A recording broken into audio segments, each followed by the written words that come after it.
Hippocrates, the father of medicine 2,500 years ago, said, all disease begins in the gut, period. End of story. And I've been spending the last 25 odd years trying to figure out why he was right. And every year research gets us closer, but in fact, all disease does begin in the gut. And the good news is all disease can be reversed from the gut.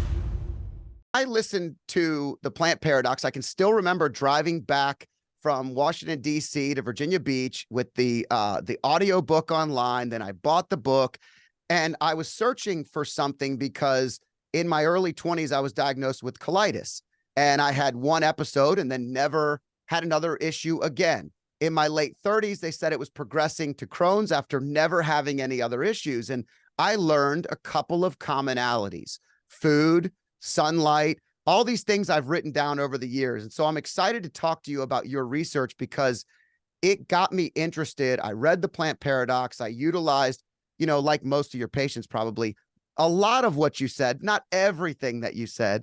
And so ultimately, I was hoping you could maybe briefly share your journey into medicine and what led you to specialize in nutrition and gut microbiome. And then we could go from there.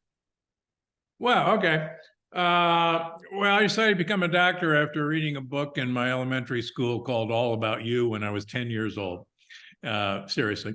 That's awesome. So when I had the unique opportunity in medical school to follow the head of pediatric cardiology around kind of as an understudy from literally day one in medical school. And he instilled a lot of interest in children's cardiology issues, congenital heart disease. And when we kind of came to the end, he says, you're going to make a great pediatric cardiologist. And I said, well, this is where we're going to part, because actually it's great about discovering all these congenital abnormalities, but I want to fix them. And he said, what a waste. So I went off to University of Michigan and then to Great Ormond Street in London, England to do my children's heart surgery. And then eventually wound up at Loma Linda University here in Southern California with my then partner, Leonard Bailey. And we pioneered children's heart transplant and became famous, I guess, doing that. And so anyhow. A little bit, but as part of that, I also became famous for operating on people who nobody else wanted to operate on. And there were a few idiots like myself, and there still are, that will take cases that nobody else wanted. And so in around 1995, I was referred a gentleman by the name of, who I call Big Ed. He was a 45-year-old gentleman from Miami, Florida, who had inoperable coronary artery disease. What that means is everything's so clogged up that you couldn't put stents in, you couldn't do bypass surgeries because there wasn't any place to land a bypass. And he, like many others, would go around with his cardiac catheterization, the movie of his arteries, to centers around the country. And everywhere he went, turned him down. And he spent about 6 months doing this. And he wound up in my office. And I looked at his angiogram and I go, I'm sorry, Big Ed, I can't help you. I agree with everybody else. There's just nothing we can do. And he says, yeah, that's what everybody said. He says, look, I've been at this 6 months now. And in 6 months, I put myself on a diet and I've lost 45 pounds. Now, he's nicknamed Big Ed because he was 265 pounds when I met him. And he says, and I've gone to a health food store. I've been taking a bunch of supplements. And he literally had brought in a big shopping bag full of supplements. He says, maybe I did something in here. And, I'm scratching my professor beard and going, well, good for you for losing weight. But that's not really going to do anything. And I know what you did with all those supplements. You made expensive urine, which is what I used to say. And he said, well, look, I've come all this way. What would it hurt to get another angiogram, another cardiac catheterization?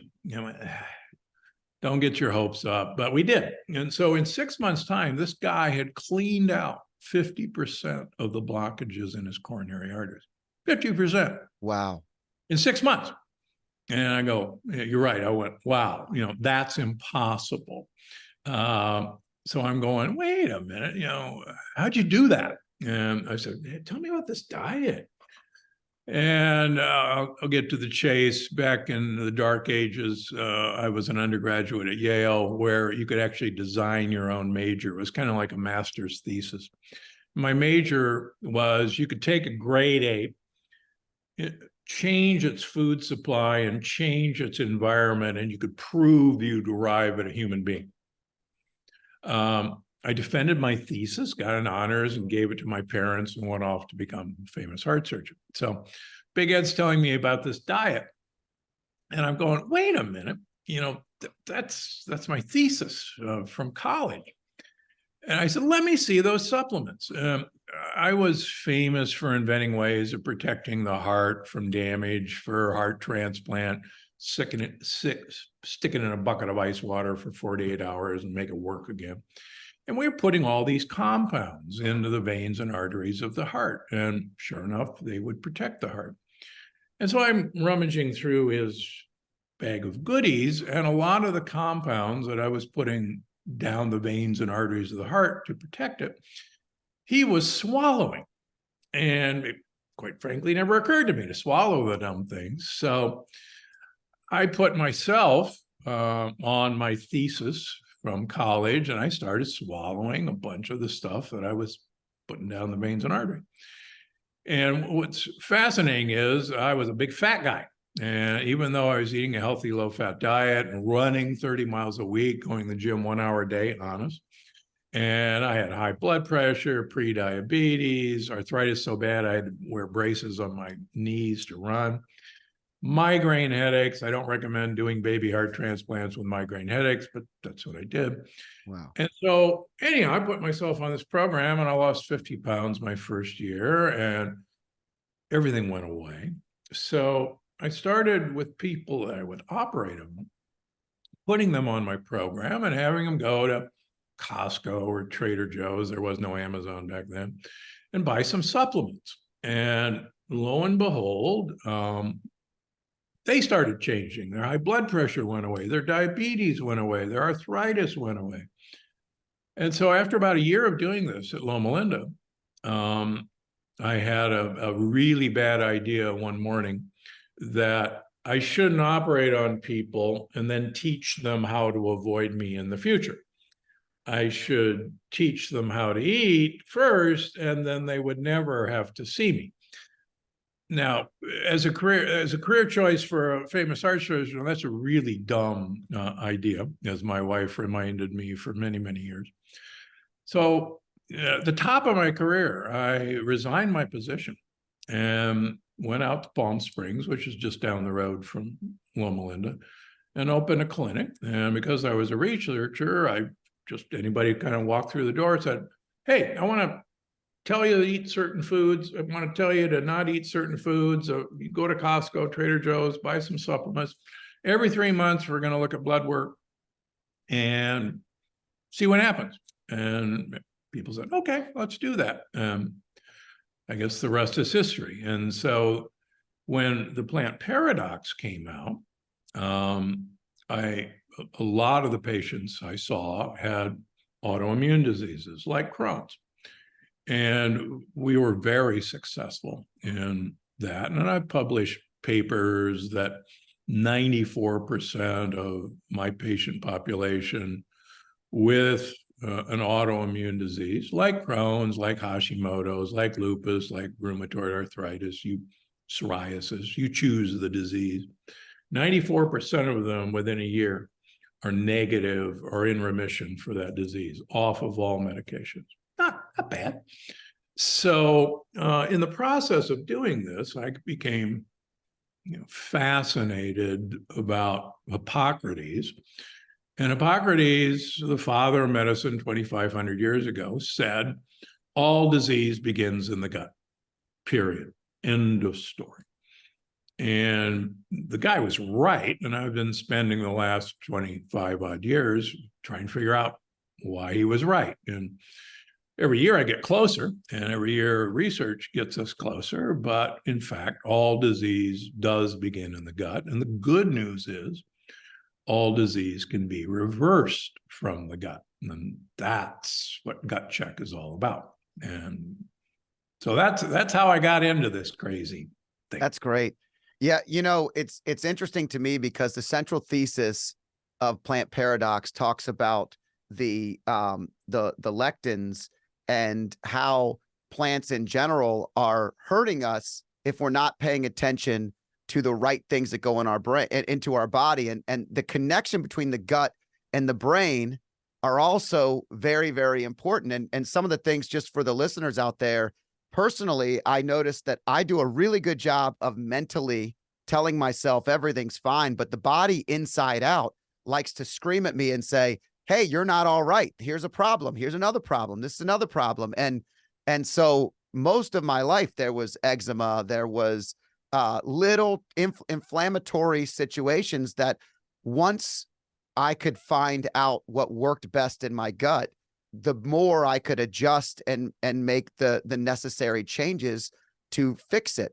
And it was researching and learning the things that you were teaching as a foundational point.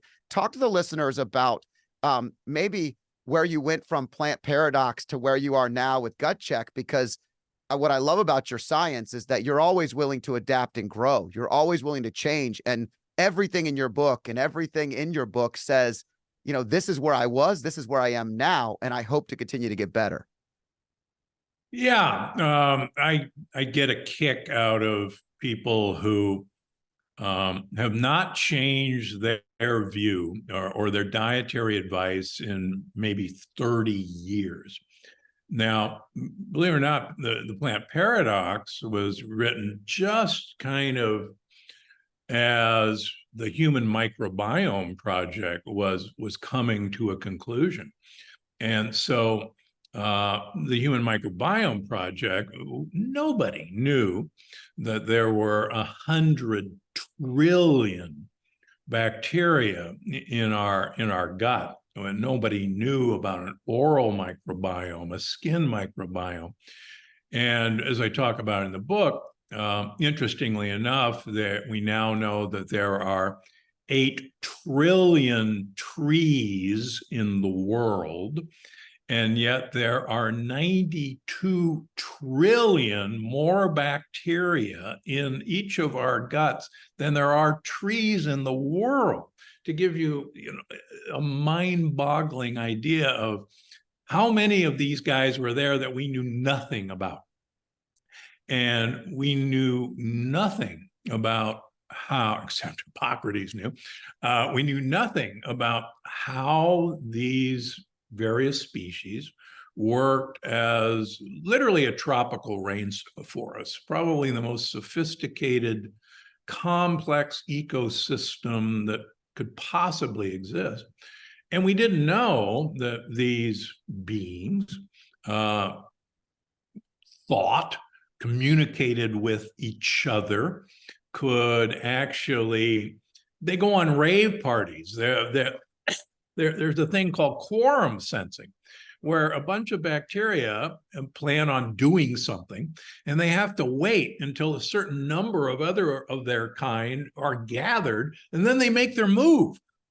And it's like, well, wait a minute, they don't look for these guys, but they actually get chemical signals.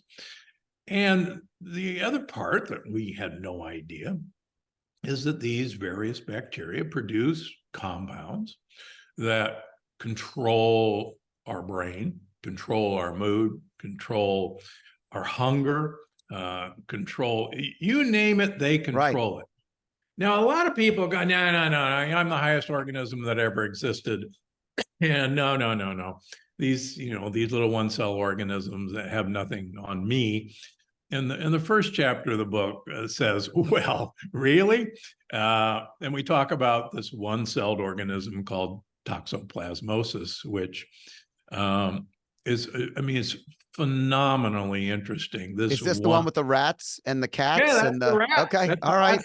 Cats. Okay, tell our listeners, because this brings Crazy Cat Lady to a whole new level, right? That's very true. Most crazy cat ladies, number one, are infected with toxoplasmosis. So most pregnant women are told to avoid cats and make sure their spouse scoops the poop, stay away from the kitty litter, because toxoplasmosis, if you catch it, can make you sick and can cause brain damage to a fetus. But toxoplasmosis, like many of these parasites, have two life phases, and they have to go through an intermediate host to get to where they really want to be. And toxoplasmosis wants to live in a cat, and that's where it tries to get. Now, interestingly enough, toxoplasmosis chose a rodent, a rat, as its intermediate host. Now, you think that's pretty dumb because rats are afraid of cats. And so a rat can get infected from toxoplasmosis in the water where a cat is pooped. And toxoplasmosis literally goes into the brain of the rat, and it works on the dopaminergic nerves in the rat's brain. And it does two things. Number one, it makes the rat think cat urine is the best smelling stuff that it's ever seen. Normally, if a rat smells cat urine, it runs. It makes it sexually attracted to cat urine. Now, number two, it changes dopamine neurons so that it actually gets excited at the sight of a cat, and it runs towards the danger. Cat eats it, toxoplasmosis gets where it wants to be. Well, that's pretty cool in itself, but it turns out that not only a pussy cat is a home for toxoplasmosis, but any cat. And big cats like cougars, like tigers, we now know studies in Yellowstone Park show that wolves who are infected with toxoplasmosis actually become pack leaders because they're willing to take much higher risks. Now, why in the world would toxoplasmosis infect wolves? Because, believe it or not, even though the wolf is an apex predator, its major predator is a cougar, a mountain lion. Now, it gets even better. We know that chimpanzees can be infected with toxoplasmosis. And it turns out that chimpanzees lose their fear of tigers, and tigers are one of the major predators of chimpanzees. Now, it turns out that humans are one of the favorite prey of tigers. And it just so happens that toxoplasmosis is more than willing to infect us so that we will run towards danger. And there's some fascinating papers that show that heroes, and don't get me wrong, heroes are, God bless heroes, but many heroes are infected with toxoplasmosis. And there's interviews with heroes going, I don't know what came over me, but I had to run to what was certainly my death to save this other person. And we know that the vast majority of the motorcyclists who are killed in car accidents are infected with toxoplasmosis. That's amazing. Yeah, it's mind-blowing. It really is. And this shows the power. Single-cell organism. Right. It shows the power of the organism that's inside. And there are more of this in your body than trees in the world. That's pretty impressive fact. And so what are the key is with your newest research, and you're connecting those things together, what are some of the things that that you're seeing or you're teaching people now that maybe have adapted or changed based on our earlier point that you continue to grow in your research and continue to grow in general? What are some of the biggest differences or the changes that you see that are really having a major impact in your patients or clients? Well, luckily, and I still see patients 6 days a week. I see them on Saturdays and Sundays, believe it or not. And on On the seventh day, on Fridays, I'm at my supplement company, Gundry MD. So, and now why do I do that? Because I'm still kind of a kid in a candy store. I get to see this in action. And a few years ago, we were made available tests that can actually look at leaky gut, intestinal permeability. And if you had asked me 20 years ago what I thought about leaky gut, I would have told you it was pseudoscience. But again, Hippocrates was right. So all disease, you choose the disease, all disease comes from intestinal dysbiosis, which is simply saying that this complex ecosystem is broken of all these different guys interacting. And number two, every patient I've ever seen with a disease, you choose the disease, has measurements of leaky gut that we can do a blood test and see leaky gut. And what's exciting is that we can follow people's leaky gut by asking them to take certain foods away from them, put certain foods in them, add probiotics, prebiotics, and what are called postbiotics. And you can watch leaky gut seal. And in fact, just before we came on, I saw a patient for the second time who had colitis and very positive markers for leaky gut and lots of markers of inflammation, and an older gentleman. And now in 3 months, his leaky gut markers are half what we started with. I can tell you that 100% of people with leaky gut have antibodies to wheat, to gluten. 100%.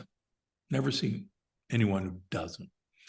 Now, that is disappointing because most of us love bread and things like that.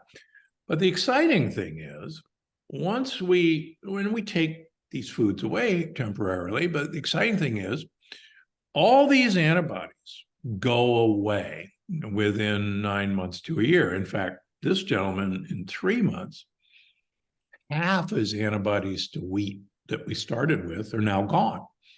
And so, this guy can go, wow, all this misery you're putting me through by, taking away my beer and my bread. Look, I can see it. I got it. Okay. And, all right, I'm going to put up with this.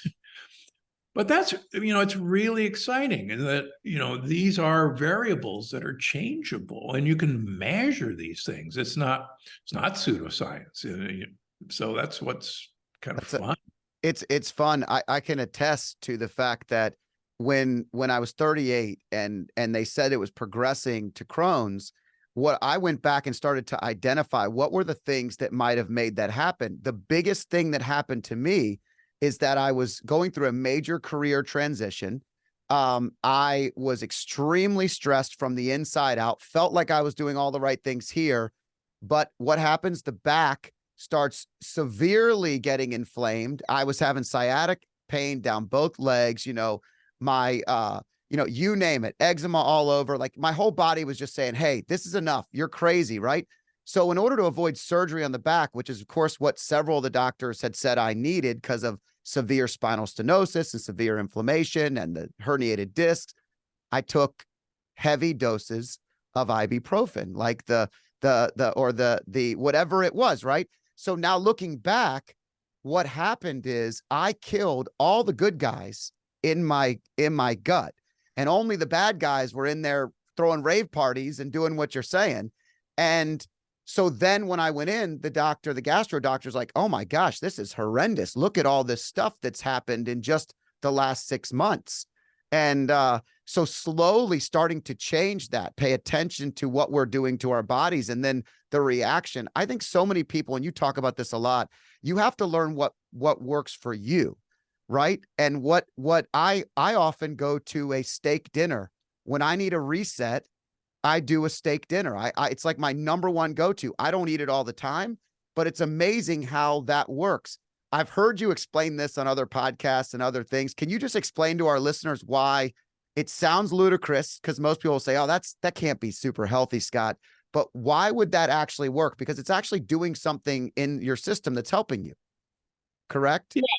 I mean, I spend a whole chapter on how the blue zones Oh, this is a good one.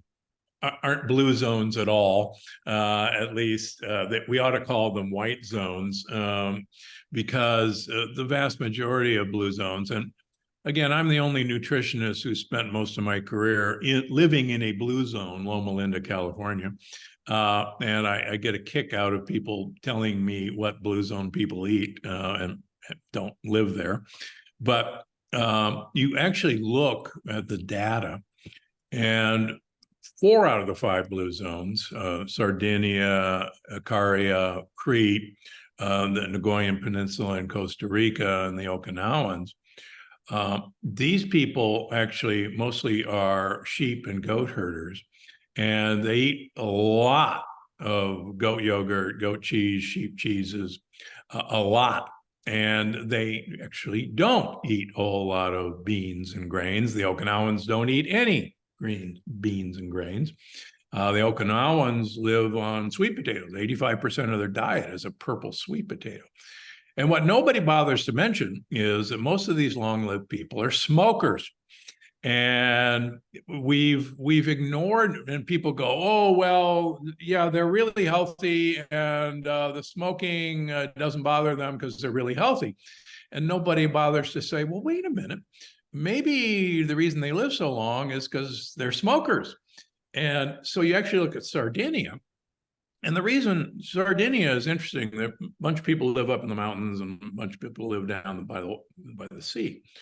Only the mountainous people have longevity. And what's really interesting is men in general don't live as long as women. I mean, we live about 7 years shorter than women, but the men in Sardinia live longer than the women, because about 95% of the men smoke and only about 25% of the women don't smoke.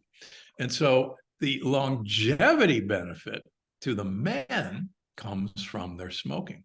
The same thing was true with the Catawbans in Papua New Guinea. And the Catawbans smoke like fiends. And there's never been a case of cancer. There's never been a case of heart disease, stroke. And they've been studied extensively by a fellow who's now deceased, Stefan Lindenberg. But everybody said, well, gosh, they're so healthy because, and the smoking doesn't bother them. And you go, wait a minute, are we sure we're not getting this backwards? And the same way on Crete, the same way with the Acciarolis south of Naples. Now, I'm not telling anybody to go out and smoke. Right, right. Certain after all. But it turns out that nicotine is probably one of the greatest contributors to longevity there is. Unfortunately, the delivery device has got some issues, but we now know that these compounds, nicotinic acid, nicotinamide riboside, NMN, these are all nicotine derivatives. And lo and behold, we now know, and I've written books about this, how it works to improve longevity. So if you want to live a long time, you ought to be a sheep herder or a goat herder, and don't smoke, but get some nicotine. Yeah. Yeah. So this is, and I talk about, Paul Simon said, a man hears what he wants to hear and disregards the rest. And Dan Butner, bless his heart, and I've talked to him, wants people to believe that the reason these people live a long time is because they eat beans and grains. No, those are negative aspects of their diet that are compensated for by all these positive aspects that he doesn't like. And it's okay. I'm sorry you don't like it, but in Loma Linda, 50% of the diet is dairy fat. And that doesn't come out in the stories. I was shocked when I became a professor there. And I went and talked to the people in the cafeteria, and I say, you're killing my patients. All you're giving them is cheese and butter and, you know, and all this milk product, yogurt, you're killing them. And they go, you know, we're kind of the longest living people in the United States. Pay attention, Sonny. But that doesn't come out in these stories. Wow. Yeah, it's interesting. I was and I've heard you talk about this as well. I was in Europe and twice this past year, and I eat things that I don't normally eat here. So I'll eat bread when I'm in Europe the whole time. And, you know, I'm convinced maybe one of your sayings about olive oil is I eat so much bread, but I dip it and soak it in the olive oil, and it's quality, great olive oil, or even milk. Like in the airport in Greece, I had buffalo milk ice cream. And I don't eat ice cream at all. I haven't eaten ice cream in 5 years, but even gelato occasionally in Italy. Like these are things that the way that it's made are completely different. Speak to the listeners, you know, why is it that some of these things are okay in some places and not in others? Because I think it's such a great point that you make. Yeah, I think one of the biggest problems, and I have a number of patients who, you know, we cure them of their autoimmune disease. I don't like to use that word, but, and they go to Europe, and who can resist? They have the croissants, and, you know, they have the pasta and the pizzas, and they have the gelato, and they don't react. And they go, oh, Dr. Gundry has cured me. I can have all these things. And they come back to the United States, and they have our bread and our pizza and our yogurt. And within a couple of weeks, you know, they're on the phone going, Yep. what the heck? You know, my psoriasis just flared, or, you know, I got bloody diarrhea. What the heck? I thought I was cured. No, they have very little glyphosate in Europe. And particularly in Southern Europe, their cows are A2 cows. And I'll have patients going, you know, I'm lactose intolerant, and there's no lactose in the gelato in Italy because I can tolerate it just fine. I go, there's plenty of lactose in gelato in Italy, but it's A2 milk. And your buffalo ice cream was A2. And so, and lots of their cheeses, the sheep is A2, goat is A2. And most of the cows in France and Italy and Switzerland are A2 cows. So that's why people did just fine. But again, it's the glyphosate in our food. Most of our foods are completely contaminated with glyphosate. Even our wines are contaminated with glyphosate.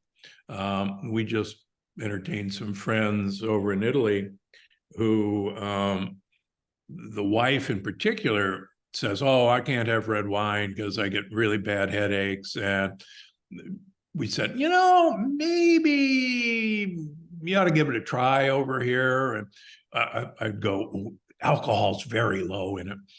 And she started drinking like a fish. And, you know, next morning, you know, any headaches? No. No, you know, the alcohol is much lower. And then I'd show her the bottle. And I go, well, actually, it's the same or maybe even higher. Well, what the heck? You know, it's sulfites. No, I said, look, it says sulfites on the bottle. And it's the dumb glyphosate that we spray all of our vines are sprayed with glyphosate. It's a major difference. I mean, we went to a couple Tuscan wineries, and I brought a couple bottles back, and one of my great buddies is a level 2 Somm, and we sat and opened a bottle and then got into the second bottle. And the next morning I was like, tell me how crazy it is that if we drank a California Red the same way, we would be sick for a week. But, you know, we had a cup, maybe a glass or two more than we normally would, because he probably has a little more than I would, but the norm is it's part of his job. He has to. Sure, he has to. He has to. It's part of his job. And it's like you and the diet, like he has to do it. But the point is that it's such a major difference that how you feel, that you don't have to convince anybody. That should be the easiest thing to trial on yourself, is just have some wine there and some wine here and look at the differential. Your body will thank you. Yeah, it's fascinating. And you're right. I say it over and over again, the only purpose of food is to get olive oil into your mouth. And they use olive oil on everything, in everything. Multiple studies show that these super old people are usually consuming 1 liter of olive oil per week. That's like 10 to 12 tablespoons a day. And it's because olive oil has all these compounds that I write about called polyphenols. And polyphenols, it turns out, we now know, are one of the favorite foods for gut bacteria. And so they're actually an important prebiotic that none of us really understood. So it's with every year, we're beginning to, understand really the complex nature of this fascinating ecosystem. I'll give you another example. I have a product that's pretty good for growing hair, and it's Okay.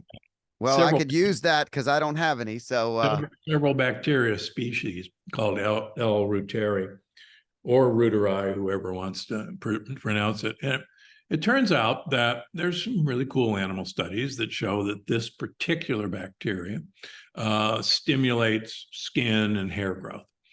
And lo and behold, recent evidence shows that this bacteria produces a lot of oxytocin. Now, oxytocin is the love hormone, and women produce lots of oxytocin after they give birth, among other things, to start making milk, but it makes you bond with your baby. And when you're in love, oxytocin goes through the roof. Well, it turns out that this bacteria is responsible for producing oxytocin all by itself. So if you have this bacteria, then you're going to be a much more loving, engaging individual than if you don't have this bacteria. Same way with oxalates. Everybody's up in arms that oxalates kill you and it's painful and it's awful. Well, it turns out that we normally would have a set of bacteria that just love to eat oxalates. They just think it's delicious. Favorite food. Oh yeah, oxalate. Give me a bunch of spinach. I love it. Turns out, because of the fact that we've been taking antibiotics forever and we've been feeding it to our animals, we've killed off all these organisms. So what would normally, in a normally functioning system, be totally harmless, oxalates, now a lot of us are sitting ducks because we don't have that protection barrier. So the book is, here's how we got it so screwed up, and here's how to put it back together. It does take some work on people's parts, but it's so worth it. it is worth it. I feel like it's always work too, meaning that, the body goes through cycles, and you really, sometimes the sensitivity to something hasn't been the same in your life. And all of a sudden something changes and you're like, wait, I've never not had a problem with that. I did Viome a couple, maybe a year and a half ago, just to identify some of the things that were good and bad. And I'm sure there's some fault in that. I'll let you comment on it, but I did it mainly because I was trying to understand food sensitivity and kind of what are some things that my body might be more apt to take in. And a lot of the things that you talk about are the basics. The spinach was one that we ate a lot of, though. And that's something that my wife puts in all kinds of stuff, eggs, everything. And I've limited it. I stopped eating Brussels sprouts. I stopped eating things I really love, but it just doesn't work for me. There's nothing that I could do. I can't make the Brussels sprouts work for me, no matter how bad I want them, no matter how much I love the flavor. And so these are some of the things that I think it's a constant journey, right? And we have to be aware of it. And, for what do you think of the things that people can use out there to test these items on their own? What are some ways that they can do it to kind of get them? Not everybody can be your patient, but maybe everybody that wants to they can reach out to you in some way. We'll talk about that at the end of the show. But what are some things you recommend, Dr. Gundry?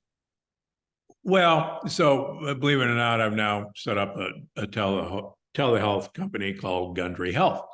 where people actually, with a finger prick of their finger, can do a leaky gut test and food sensitivity, and they can actually find out without seeing me in person. I've trained people to interpret it. So they go to gundryhealth.com. And so it's like getting me with a computer, I guess. Right, right. But in general, we found that, particularly with autoimmune disease, that number one, getting rid of grains and beans that aren't pressure cooked, and the nightshade family, tomatoes, peppers, potatoes, eggplant, and goji berries. Believe it or not, goji berries are a nightshade. Sorry about that. And peanuts and cashews is a very good place to start. Many people do react to dairy that's not fermented. A number of people react to eggs, both egg white and egg yolks. You brought up spinach. There's a class of lectins that I haven't written about before because people think I'm crazy enough, but there's a class of lectins that are called aquaporins. And we don't have the time, but these certain plants have aquaporins that open and close water pores. They breathe through them. They move water through their roots and their stems with canals controlled by aquaporins. We have aquaporins in the wall of our gut. We have aquaporins in our blood-brain barrier. We have aquaporins in our myelin sheath. And it turns out that spinach happens to have an aquaporin. So do bell peppers, so does tobacco, so does potatoes, so does corn, so does tomatoes, and so does soy. And if you're sensitive to aquaporins, and we can test for that, then these guys can cause leaky brain. They can cause MS. A number of my patients with MS love spinach. We're big time spinach eaters. And lo and behold, we found that when we tested for them, they were sensitive to the spinach aquaporin. So and fascinating. we took their favorite food away from them, their MS, got so much better. And again, that does not mean that everybody reacts to spinach, but if you've got these issues, particularly neurologic issues, then we really should, look into these other factors. And you're right. One man's meat is another man's poison. And just because you, for instance, react to these things doesn't mean you always react to them. I'll tell you a rather funny story. I was sent a gentleman who is high up in one of the social media companies because he had a really severe, painful autoimmune disease of his joints.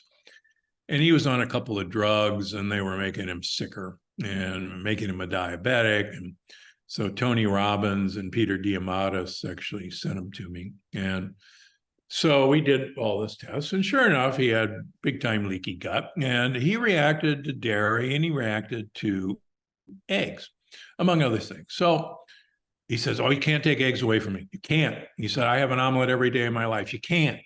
And I said, "Look, you're the guy with the pain. Come on." And he said, "Okay, all right, I'm giving him up." So his pain rapidly goes away. We get him off his meds. He's a happy guy. His leaky gut is getting better and better. And about 9 months into his leaky gut's pretty much gone. And he said, "Can we retest me for eggs, please?" And I said, "Sure." So we retest him. This time, egg whites are okay. He's still sensitive to egg yolks. And I said, "Good news. We can have you have an egg white omelet." He said, "Oh, thank you. Thank you. You saved my life." 3 days go by. Phone rings. It's him. He said, "I am in such pain." And I said, "What'd you do?" And he said, "Well, I know what it is now, but I went home and I had an egg white omelet for breakfast. I had an egg white omelet for lunch. I had an egg white omelet for dinner. I did that again yesterday 3 times. And I was just making my egg white omelet this morning. And they said, probably did it too quick. I said, yeah, right, dummy, bye. And now he's having egg whites and egg yolks and he's fine. But yeah, It's so hard. It's so hard when you know, even the choices of your meals, it's hard enough in the fast-paced world that we're in, where people make good food decisions, but it's also really difficult just to make the right decision 3 times a day. You know, I found it really liberating growing up in an Italian family. Food is everything. You talk about nightshades, you know, the spaghetti sauce, the eggplant parmesan, all the things that we grew up eating. I didn't have issues when I was growing up because I guess of how maybe how things were prepared. And so today it's a little bit different, but what I was going to say is I started to actually do a little bit of the intermittent fasting.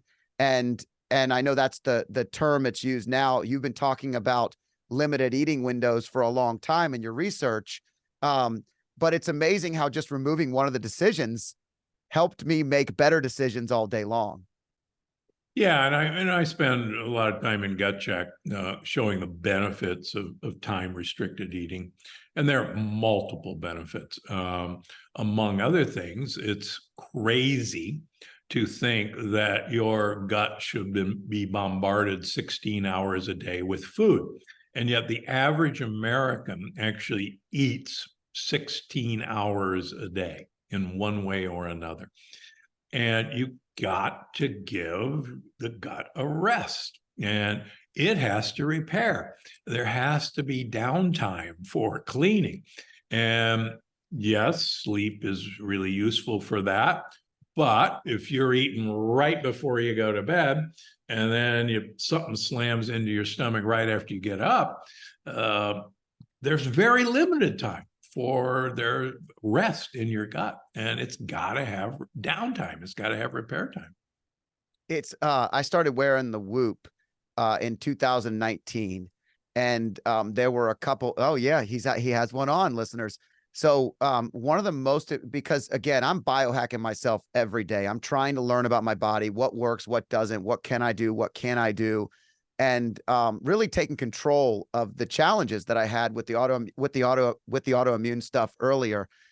Somehow I have a bell that's going off, even though I have do not disturb all over my computer. So that's on me. But the reality is the Whoop has taught me a couple of big rocks. Rock number one, the more sleep I get, the better my body recovers. And going back all those years when I had the issues, sleep was deprived significantly. Number two, alcohol, especially 3 hours prior to bed, is never a good thing. It's like a war going on all the way until the body finally relaxes and releases you into good sleep. And the last one, and probably the worst thing was the fact that if I eat close to bed, my body it's just sleep is horrible, no REM, no deep. And so I study this, and having 3-4 years of this now has really made a big difference and made changes in my life, that it was nice to read your book and kind of see some of those things are actually valuable and are validated, not just by my brain. Yeah, and I've been writing about, and Dale Bredesen, who wrote The End of Alzheimer's, and I are good friends. And, it's really important. We have to have a period of washing of our brain, where your brain literally goes through a wash cycle. And it's the glymphatic system of your brain. And it usually occurs during deep sleep. And deep sleep normally should occur fairly soon after you go to sleep. And that's when the brainwashing should occur. And you actually have to have a huge amount of blood flow to your brain during this time. Now, the problem is if you eat anywhere close to going to bed, all your blood flow is down in your gut. And so it's not available to go out and wash your brain. And I'm old enough to remember when we ate lunch, my mother would make us, sit there for an hour before we went swimming. Right. The old rule, the wives, Oh yeah, they called it a wives' tale forever, right? you'd get cramps and die. Well, there was truth to the wives' tale because all of your blood flow was down in your gut, and you wouldn't have as much blood flow down into your, legs and arms, which is true. That's why one of the most hilarious things is you should eat before you go do an exercise or before you go to the gym. That's the stupidest thing you can do because it's the blood flows down into your gut and it doesn't go where it should go. So it's the same thing. And, preferably 3 hours, if you can get 3 hours, without eating before you go to bed. 3 to 4 hours is great. You'll be able to do a brainwash and it'll pay off long term. It's a game changer. I mean, getting rid of beer never did me good, but having a dark liquor like a bourbon, fine, a glass of wine or so. But once you start getting upwards of a night of fun, it becomes not a good thing no matter what. We all know that. But Dr. Gundry, tell our listeners as we start to wrap up here, what are some of the things that they should be looking to add more of in their diet? So you mentioned some of the things earlier, but what I love about your book, especially the new one, is as always, you start off with science, you validate the points, you lay out exactly what it is and allow the reader to learn, and then you give execution points.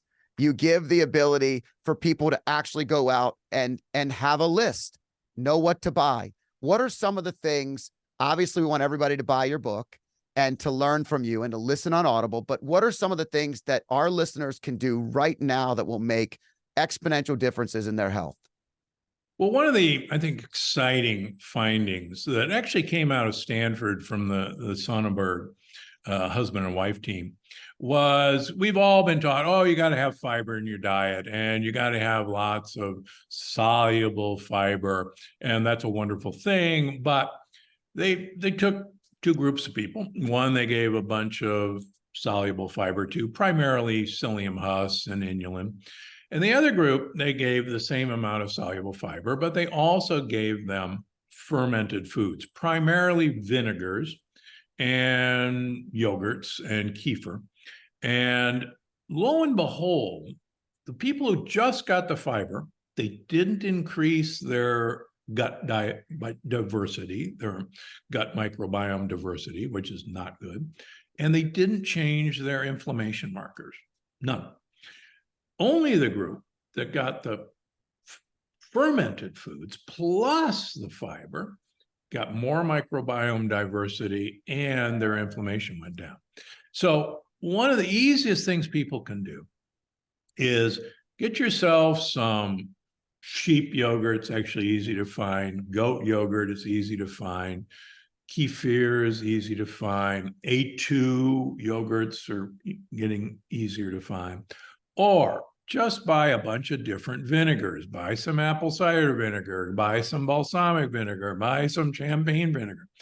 And do what I wrote about long ago. Every day, get a glass of San Pellegrino sparkling water, put a tablespoon or two of, there it is, right here, balsamic vinegar in it, or apple cider vinegar, and have that every day.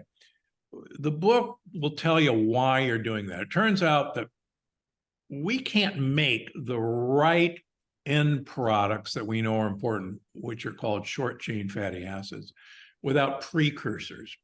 And fermentation is actually making these precursors that we can't make on our own.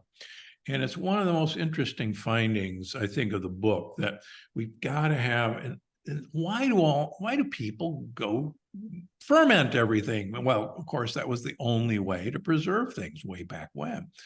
But you look at these super old cultures, and even, believe it or not, a lot of these cultures are eating a ton of fermented sausages. And you go to Italy and they bring out these Spain especially, yeah. And I mean, the longest living people as a country, the longest life expectancy as a town is a little country called Andorra, which is between Spain and France in the Pyrenees Mountains. Number one, they're sheep herders. And number two, they have sausages several times a day, and they're fermented sausages. And I go into the book why this might be a really good idea. And so it's these kind of simple things that can get you started. Well, I think you got me listening to my body and learning for myself. I mean, just eliminating quinoa, which I was eating all the time because it was healthy and it was so bad for my gut. And then listening to the stories of how the grandmother comes in and says to the daughter, you can't prepare it like that. It needs to be prepared this way. This is how it was done all these years ago.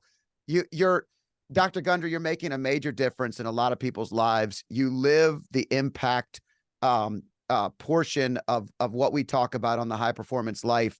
And I'm very grateful for having you on the show. How can people find you? How can they get more of you? And then just tell them how to activate and learn more from you today. Well, you know, I've got 2 YouTube channels, drgundry.com, Gundry MD, my supplement of food company, Gundry Health, my telemedicine app that you can find now readily available.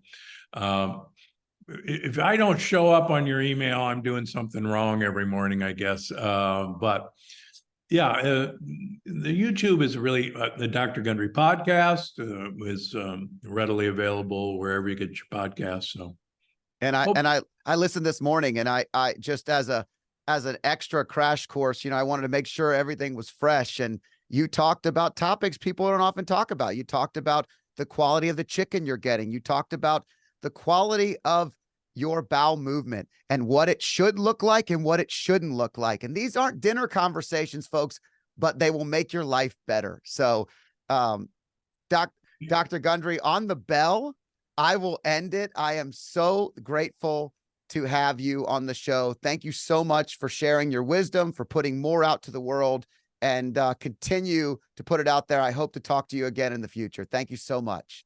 Right. And everybody have a gut check. Perfect. I hope you enjoyed this podcast. If you liked it, there's more where this one came from. Click here and enjoy some more.